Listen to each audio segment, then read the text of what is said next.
समाई थी, कश्मीर को नापाक करने की कसम उसने खाई थी। वादी पाने की चौकी खाई, फिर वही व्यवहार किया।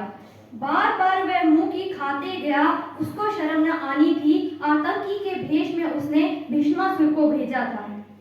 हूर और जन्नत पाने तो आतंकी बनाते थे, भारत की सेना के हाथों कालग्रस्त बन जाते थे। ही मासूमों को हथियार थमा बीशर बेल एक बोई थी।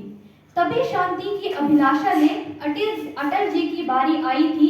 जाकर जब लाहौर उन्होंने सद इच्छा दिखलाई थी। बनाए कर्कश ठंडी हवाएं खड़े करती हैं सूर्य को सलामी। खून से रंगी हिमालय खुले हैं युद्ध के मैदान। वीरों के साहस से हुआ था भारत का गर्व बढ़ान।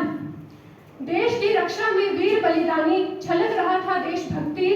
शहीदों की चिताओं पर बढ़ रहा था जवानों का गौरव सम्मानी। कड़वे सफर के बाद याद रहती थी वीरता की गाथा और उनकी वीरता की निशानी। खुशी के आंसू बहाए माँ बाप की गोद में लिपट जाते थे जवान जो काम। कारगिल के शूरवीरों ने शत्रु सेना की पराजय, बना दिया इतिहास। उनकी वीरता से देश का नाम किया रोशन। सदा सरहद पर जवान खड़े रहते थे हमेशा तैयार। Short notice. Thank you, Principal Ma'am. And the contribution of the students, I appreciate it. The importance of this day, as all of you know, that India and Pakistan fought a bitter war. Maybe it is not yet 22 years this war has taken place, and this war is a symbol of courage and determination. It symbolizes that if you have courage and determination, you can achieve anything. This war was fought on the icy heights with lack of equipment and modern technology.